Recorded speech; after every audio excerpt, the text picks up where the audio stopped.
support and help in pushing out this webinar notice. On the phone with me, I have Greg Lewis. Greg is a cybersecurity expert with Komodo.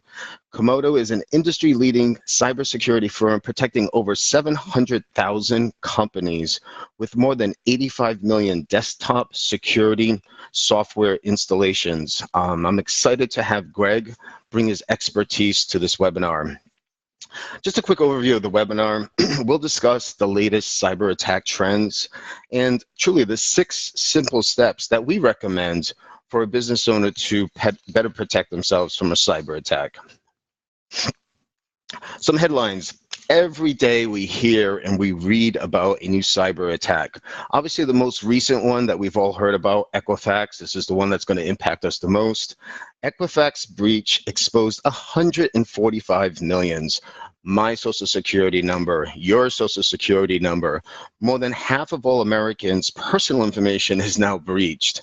The issue with this particular breach is it's not just a credit card information. It's our social security number. It's our driver license number. You can't replicate or replace those numbers. Where if you look at the Yahoo breach had over 500 or impacted over 500 million records. The difference there is it was more of a personal information, but it didn't include our social security number, social security number and also our driver's license number.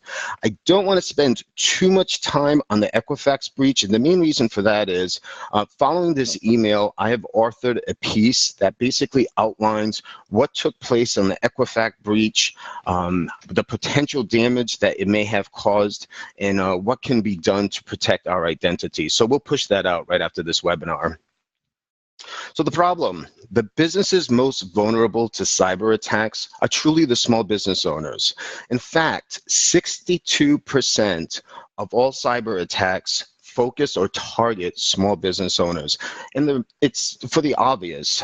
Small businesses don't have the resources, they don't have the time, they don't have the in-house expertise to fight off these cyber criminals, and they're ill-prepared to handle these breaches. And what makes matters worse, 95% of them don't purchase cyber insurance. If some of you are scratching your head right now saying, what is cyber insurance? No need to worry. I'll go over the policy highlights later in the presentation. Some statistics, scary statistics, even though it's post-Halloween, still scary statistics. 51% of all small to mid-sized companies have experienced at least one ransomware attack. In 2015, the average ransom amount that was paid by victims was $294 per computer. Now, fast forward to 2018, that number has increased to on average, over $1,000 per computer. And here in the States, here in the US, 64% of all victims end up paying that ransom amount. Next stat, 60% of small businesses are forced to shut down their company, their businesses, their operations after they suffer a cyber attack. The main reason for that is they're just ill-equipped. They haven't had a contingency plan once they lose all their customer, whether it's customer or patient data. And lastly, 83% of small businesses, they don't have a cybersecurity recovery plan in place. The trend. So why a majority of the cyber attacks targeting small to mid-sized businesses? Well, we can thank ransomware for that. Ransomware is a form of malware that locks down a business's files by encryption and demands that the victim pay a ransom fee to unlock their files. Ransomware has become so prevalent and has increased over 1,500% in just the last 2 years. Earlier this year in May, we saw the largest ransomware attack called WannaCry. WannaCry impacted over 250,000 systems in just a few days. The attack focused predominantly in companies located in Europe and in Asian countries. However, WannaCry is estimated to potentially have caused $4 billion in total losses. Another common trend that we're seeing over the past year to 16 months, in addition to ransomware, is the spike in fraudulent wire transfers through phishing attacks. These attacks trick employees into wiring money from the company's bank onto the criminal's bank accounts. Over the past year, companies have lost millions of dollars to such simple attacks, and the funds are almost never recoverable. So if you look at a smaller company and let's say they have activity with wire transfers, just that one fraudulent wire transfer, let's say they push out a 250,000 wire transfer, just that one wire transfer can actually cause them to shut down their business. Industries at risk. Well, in the past, we used to think it was only the big companies. You only used to think it was the companies that had a lot of data, whether they're, let's say, a Target with the extensive credit card processing, or whether it's a large hospital with a lot of health information. But the reality is all companies, all industries are at risk. And again, we can thank ransomware for that. Cyber criminals can purchase a ransomware toolkit on the dark web for as little as $150. They can sit back in their living room and start cashing in, making some money. So it's a home business. Gone are the days that a lock picker breaking into one lock at a time. And now with ransomware, that one lock picker can pick all the locks at the same time. So what do we do? How do we address this from a small business perspective? Well, unfortunately, the problem is there is no single solution to protect your business from these cyber attacks. Businesses need to take a holistic approach to cybersecurity. So what I'd like to do is just go into our 6 recommended steps. Step 1, you have to assess your security posture. A security assessment will identify the areas of vulnerabilities, such as not having the adequate security controls on the front end to protect your business. Management of data. I see this as a big issue where if you have a hospital or if you have a company that stores a lot of personal information, they need to have some type of data management control, possibly allowing only certain individuals within the organization to access of that information. So that is one key component when it comes to a security assessment. Security assessments also outline the education of employees. Are you providing an adequate amount of education for your employees? And the last piece is the regulatory compliance requirements. Assessments identify which industry that you're in and if you are following the regulatory compliance. In this case, that's more focused on retail risks and also healthcare risks. Similar to purchasing a new home, a thorough property inspection is required to determine if there's any damage to the foundation, to the roof, to the plumbing. These issues typically need to be addressed before the property is sold. So a security risk assessment does the same. It identifies the areas of vulnerabilities and risks in dealing with sensitive information. So it's a great starting point, and it also gives direction for a business owner. Step 2, maintaining and updating security controls. I'm going to pass the stage over to Greg. Allow Greg to share some of his insights and expertise in this area. Take it over, Greg. All right, great. Thank you, Steve. Let me just switch the screens here.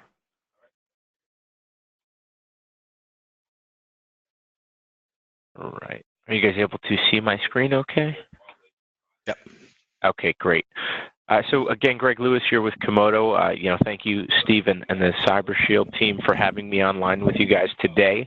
And one of the reasons that I wanted to have the opportunity to speak with everyone is really just, in our opinion, education on what we're seeing in the industry and where many of the vulnerabilities lie within organizations, especially in the SMB market. Today, traditionally, we have been accustomed to antivirus to protect our endpoints. You may as well have some perimeter solutions and things that are going to protect your website, right? Make sure that there is vulnerability scanning ongoing. However, unfortunately, due to the industry evolving, these attacks have become a lot more sophisticated, which leaves many businesses in a compromised state. Traditional antivirus, which many of you might know as a Symantec or McAfee or Norton, from back in the day, is no longer sufficient to protect your endpoints, which is really all of where your critical information resides in any environment. These are just a few different statistics that we have seen.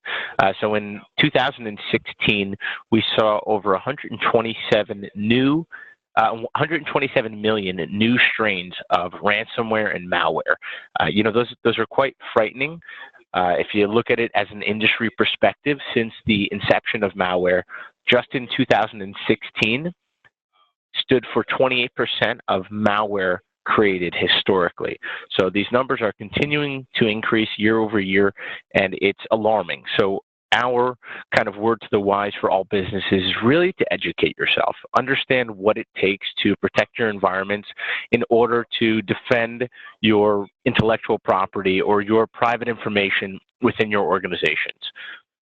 A few additional statistics, as Steve had pointed out earlier, the costs of breaches continue to increase. Over the past 24 months, we've seen a 15 times increase in the cost of any breach occurring, whether that's one of your end users accidentally clicking on an email attachment that they shouldn't have that compromises the machine, or it could also be a vulnerability on a website that you might have where there was a hole in the back of the website that you weren't familiar with. So these are just different things to familiarize yourself with so that you can be equipped to protect your environments. One additional thing that we like to kind of educate a lot of our customers and consumers on is being aware of what we call the unknown stuff. So there's many different files out there in the industry today. You, of course, have your known good applications like a Skype or a GoToMeeting that you might use internally at the organization that you trust and you want to be present. But today, a lot of the new malware and a lot of the new attack vectors come by what's considered unknown or unrecognized files. So what we always touch on is continue to educate your staff and educate anybody that comes into your environment to be conscious of what you're selecting. Not all security protocols are always going to be met, and not all security solutions can always protect you against everything. So it really is most beneficial to have a real defense in-depth model where you're trying to account for all the different threat vectors that your organization or environment might be exposed to. So continued education for your end users, continued education for yourself to be able to properly equip and protect your environment at all times. Malware is kind of the catchphrase, as Steve had mentioned before. To date, we've heard of many different new threats and breaches globally, Equifax being one of the big ones this year. Unfortunately, those are going to continue to evolve. Okay, slip. There we go. They're going to continue to evolve, so there's a couple things as well that you should be familiar with. And what is malware? Just as a general understanding, malware is really very simple in essence. It's good, legitimate code that is written by IT professionals internationally, essentially at this point, that are intended to do malicious things. So a lot of the new software that is out today is not able to detect this malware because it's good, legitimate code that they cannot assessed to be malicious, unfortunately, until it has infected somebody. So there's many different things that you can do and put in place. Again, we don't want to get too technical today, just as kind of an introduction to the space, but there are different solutions that you can use on different layers within the organization, back to the defense in-depth model. So really protecting all of your endpoints, all of your threat vectors, and partnering with organizations to understand where your company is exposed. Komodo, as well as the team over at CyberShield, are here to kind of help with some of those, bridge some of those gaps for everybody so that we can help educate and give you the information that you might not have today for how you can protect your organization, whether that be a security software and or insurance in the industry, which is evolving today. But nonetheless, continue your education, ask questions, and we're kind of all here to help. So don't be hesitant in letting us know what you may need. So Steve, I'm going to turn things back over to you if you want to take back controls. Yep. Hey guys, great job, Greg. Thank you for that. Great high-level overview, and also at the end of the presentation, Greg is obviously going to stick on board. And if there are any specific questions as far as from a security standpoint, I do welcome that you ask those questions since we have the expert here on the call. So let's move on to step 3. Step 3: creating an incident response plan. What is an incident response plan? Well, it's an action plan that an organization, a business owner, has in place in the event of a breach. So similar to a fire drill, we all know where the exits are located and what actions we should take, right? Stop, drop, roll. With an incident response plan, it contains, for example, contact information to pertinent parties, let's say for an IT person, to an attorney, to a cyber insurance company, to the law enforcement. This document essentially outlines the next steps that are needed to follow in the event of a cyber attack. Backing up data. I'm sure all of you have heard this over and over again. I can't emphasize this enough. Every organization should back up their critical data. Backing up data is also one of the best ways to address a ransomware attack. Think about this for a minute. If you don't back up your data and you fall victim to a ransom attack, there is no guarantee that you're going to get that data or any of those digital files back. So imagine trying to operate your day-to-day business with no access to your calendar, to meetings, to customer files. This could be a potential nightmare for a small business owner. And if you look at the backup solutions that are out there, whether it's cloud-based or whether it's having a device, these solutions start at under $300 per year. So in my opinion, there is no reason why a business shouldn't be backing up their data. I understand that small businesses may be in that denial state of mind that this will never happen to them, but it's better to be safe than sorry, because imagine just losing all the data overnight because of the cyber criminal just basically wipes it out on you. It's better to be safe than sorry and make that small investment to back up your data. Education. Greg touched upon this as well. Another essential key point to cybersecurity or to protecting your business. Your employees are your human firewall. Educating them is essential because human error is the #1 cause of breaches. Doesn't matter what you have on the front end. You can have the most expensive cybersecurity software, hardware, the most robust protection controls, but all it takes is one employee to make one click on that malicious link, and it's basically throwing out the welcome mat to cyber criminals without even knowing it. Employees should be trained on spotting phishing scams, social media usage, bring your own device to work, and even as simple as password creation. We just need that constant education, or firms should constantly educate or have some type of program that employees are educated, aware, but also they should be suspicious of online activity. We can't just go online or read an email and just click and feel comfortable anymore. There's got to be some level of suspicion with any online activity, because in the long run, it'll protect you. Insurance, cyber insurance. In my opinion, everyone should say yes to cyber insurance.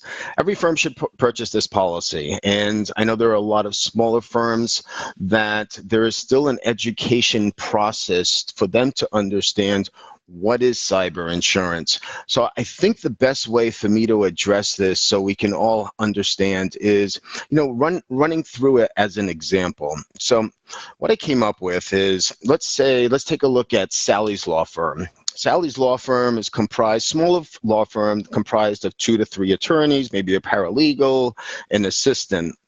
One day, Sally's secretary clicks on that malicious link, unbeknownst to her, contains malware.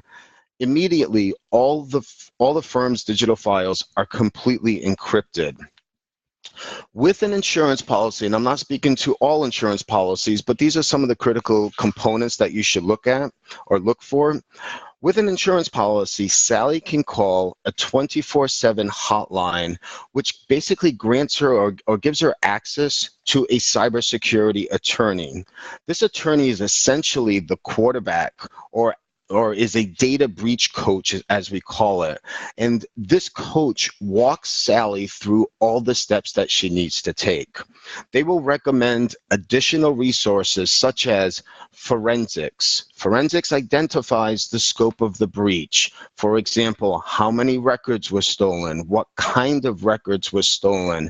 And from there, if true records were stolen, there is a state notification requirement that Sally's required to notify all her clients.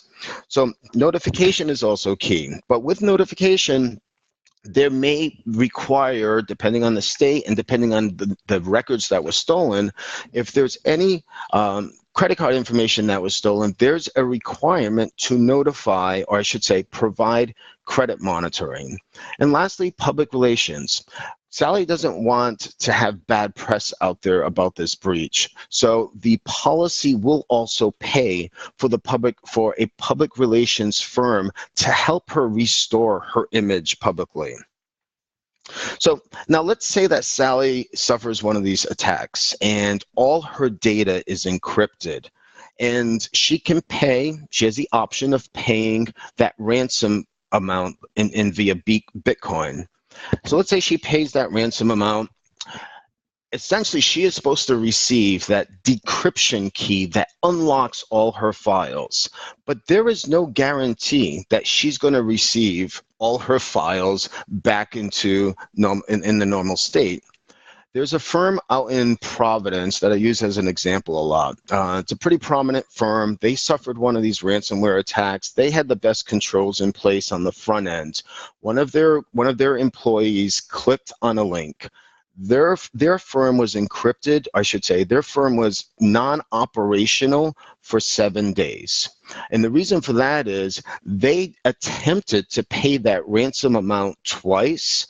The downfall is the hackers were not sending back or were not providing them with the decryption key to unlock all their files. So not only did this firm lose money as far as paying for that Bitcoin or that ransom amount, this firm also lost business income because they couldn't operate for 7 days. And if you look at a prominent firm, 7 days being non-functional, that business income loss is pretty significant. It was in the hundreds of thousands of dollars. So the key thing is you have to look at these policies, and they're more than just a simple insurance policy. They're actually that coach, that quarterback that walks you through all the steps that you need to take when that breach happens. But in the case of the law firm, well, let's go back to Sally's law firm. So let's say she doesn't receive all her digital files back. To restore and replace those files, it costs anywhere between $300 to $500 per hour. So it's important to look at an insurance policy that's also going to pay for those losses. So essentially, what you look for is an insurance partner that is going to provide coverage in all these areas. And let me list them out real quickly. A, make sure that the insurance company has a data breach coach to walk you through all the steps that need to be taken. Two, make sure it provides coverage for the breach notification expenses. It includes credit monitoring expenses. It includes public relation expenses. It includes business income loss. So in the event that they have to shut down their business for 7 days, it reimburses you as a business owner for the losses of while you were out of business, essentially, because you had no files. But also you want to look at the cost to repair and replace those digital files. Staying on that note, there are other types of cyber attacks. For example, the fraudulent wire transfers. When you may, with cyber criminals and hackers, they're basically misrepresenting themselves. They're pretending, or an email comes through and it looks like it's coming from the CEO to the CFO, and it's basically asking them to wire transfer, let's say $200,000 to another party. These cyber criminals are sophisticated enough where they sit back and they watch the activity that takes place within the organization. So the vendor, the timing of the wire transfer, it's all in line with a normal business day. Now, a cyber policy, what you want to look for is social engineering or social deception. That's depending on the name of the or the type of the company. Essentially, what it is, it provides coverage for your loss of income, or I should say your loss of funds that were fraudulently transferred because you fell, you fell for these phishing attacks. So that's another key component: social engineering and social deception coverage to reimburse you for the loss. I'm sorry, cyber deception, to reimburse you for the loss of the funds that were fraudulently transferred.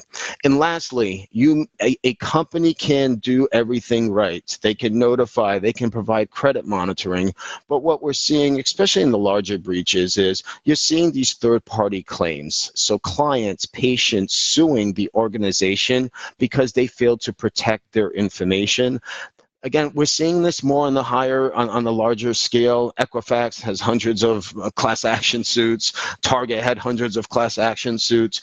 But the smaller guys, we're not seeing a whole lot of this, a lot of activity for the smaller firms. However, you still want a policy that's going to pay for the legal expenses to defend a potential third-party claim, a claim that comes from your clients or your patients. But also, you want to make sure that the policy is going to pay for those damages. So if the judge, the court finds that you have to pay $500,000 to reimburse your clients, your patients in this settlement, you want a policy that's going to pay for the legal expenses, but also for the damages. So my mantra here for today is say yes to cyber insurance. I want to open the floor. What's that? No, cyber insurance. So I want to open the floor to any questions at this point, but also I want to give Greg some time as well to kind of give a high-level review or offering, or spotlight what services that you offer for this audience. So if you want to open the floor to some questions.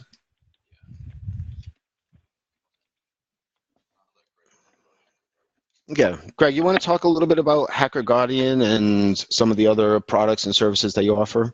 Yeah, of course. So with Komodo, we are a global cybersecurity firm, and we have, as Steve mentioned earlier, we have hundreds of thousands of customers globally.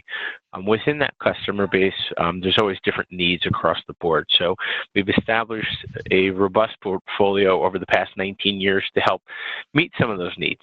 One solution in particular, as Steve just mentioned, is called Hacker Guardian.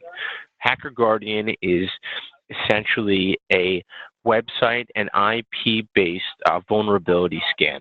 So it is really going to scan all of your outward-facing components for your organization on a website capacity or an IP-based capacity. So this will allow us to give you reports for anybody that is either currently required to be PCI compliant or has plans on doing so in the future, this is a key component to that compliance regulation. So it's going to happen either on a monthly or quarterly basis where you're going to scan all of your entities with the Komodo tool. And the Komodo tool is, we're part of a forum essentially that's called an approved scanning vendor. So there are quite a few out there, but you have to be an approved scanning vendor. Otherwise, from a compliance perspective, the scans are really not validated. With that, you get full detailed reports as to any vulnerabilities, which could essentially mean that there's a patch that has not been updated on your website, or there's something that might be not sealed up or tightly secured. So we're going to bring all of those to the surface, give you a detailed understanding as to what it is that the environment is experiencing, and then it's at your discretion or the company that you hire to manage your websites to take action on those notifications, essentially. So that's on our Hacker Guardian platform. A secondary platform that we offer is our advanced endpoint protection. So we spoke a little bit before about traditional antivirus and Symantec and Norton. These vendors play in the same space as us. However, our technology is more of a defense in-depth model where we are not strictly relying on one security component to protect your endpoints. So one of the components with the Komodo endpoint software is a patented piece of technology that we call containment technology. So before we had mentioned, okay, if an end user clicks on an attachment from an email, traditional antivirus, that email attachment is going to leave your endpoint vulnerable. With Komodo, we take those files and we put them into this container, which is really a secure environment to make sure that as your end users are interacting with these unknown applications or these unknown sources, your endpoint is not going to be vulnerable. So you won't be exposed to these ransomware attacks and the encryption and having to pay Bitcoin or whatever the ransom note entails. It's a very comprehensive solution. It ranges from a consumer version where you can support 1, 2, or 3 devices to an enterprise-based solution where you could support thousands of devices. So it is dynamic where it can kind of work with your organization and help meet the requirements internally that you may have. So Steve, those are kind of just the 2 that I wanted to touch on. I don't know if we want to open it up for questions or if anybody on the floor has questions about either of those or about security in general at this point.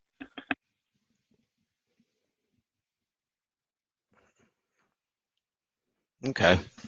Yeah, if anyone has any questions after, obviously, this presentation, please circle back with me. You know, for us as an association, CyberShield Global, we are a national membership association, and what we bring is all the solutions packaged on one platform.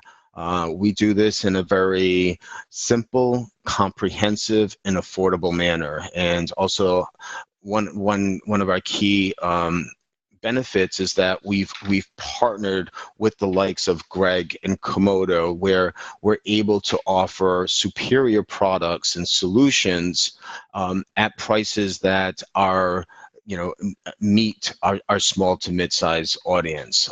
So the goal for us was to really partner with the top brand companies, offer the best solutions in the marketplace, but security is one key component that every organization needs to have. I think one of the key takeaways from this presentation is it has to be a holistic approach to cyber. It can't be just security. You really need to dive in and educate your employees. Backing up your data is essentially insurance. So the 6 steps are 6 steps that we brought together, and we felt are a nice simple approach to a holistic approach where you have the security, you're backing up your data, you're educating your employees, and then the insurance component, I think, is also a critical point. So if any questions come up, feel free to reach out to us directly. If you want to flip it to the next slide, we have our contact information. Here's the contact information for myself and also for Greg. We're here to support you. Again, we kept this presentation at a very high level. We did not want to go into the weeds in any particular segment, but if you find that there's a particular segment from this presentation that you would like us to provide a more deep dive presentation for yourself, for your company, for your association, please circle back with us. We're more than happy to put that together for you as well. Following this presentation, we will circulate that Equifax article I put together, and then if anything else comes up at this point, please feel free to reach out to us. And I have Andrew to say some closing remarks. Greg, thank you. Great job. Yes, thank you, Steve and Andrew, for putting this together, and pleasure to speak with everyone here today. Any questions, feel free to reach out. Don't be a stranger. All right, thanks again, Greg. This is Andrew back on, and I just wanted to let you guys know that we are giving away a free premium plan to not all the attendees, to one of the attendees. So I'm going to put your name in my hat and draw. So just go ahead and shoot me an email. I don't have a slide for this, which I should have prepared, but my email is Andrew, ANDRU, @cybershieldglobal.com.